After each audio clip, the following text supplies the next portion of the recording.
So we are going to make some reporting rosters, which will allow teachers to see their data after taking the interim test.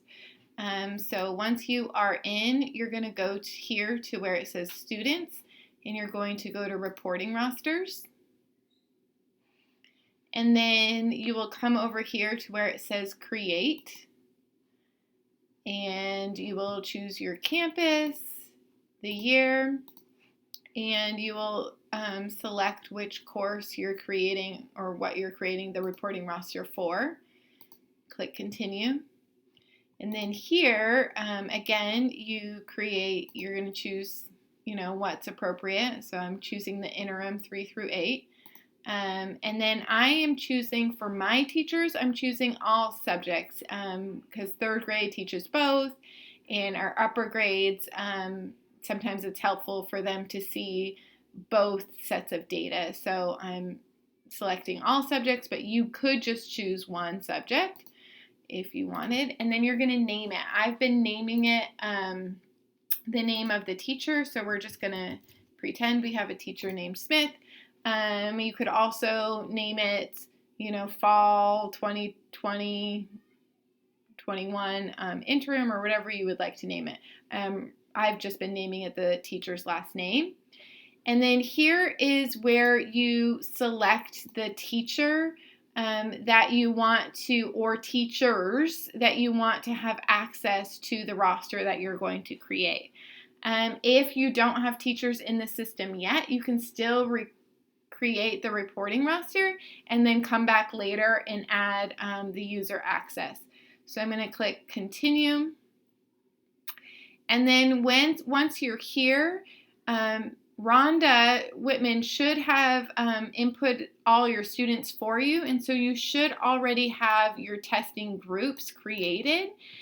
So because I'm pretending I'm creating this for a third grade class, I would hit the grade level, and then I would select the group, and then I would click view.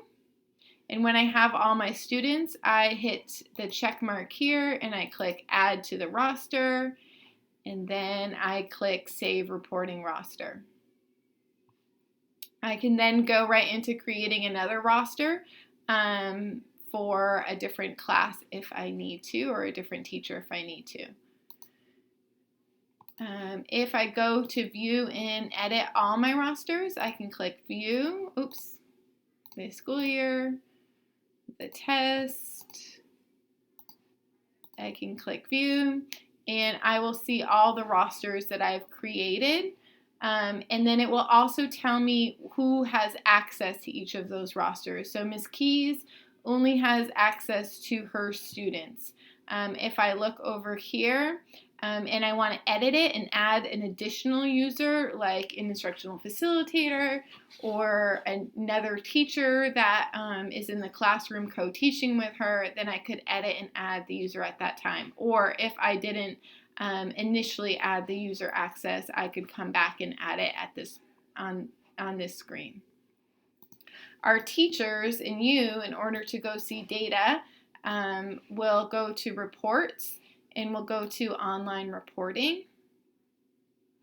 And here, both teachers and administrators will choose the organization, grade, subject, school year, and then here's where they would actually see, the teachers would have access to their reporting roster. So the teacher would then choose their roster that they want to see, and their data would appear. Teachers will have all of these, but if they don't have access to them, then it will just let them know that they can't get in. So they should only be able to get into their own roster.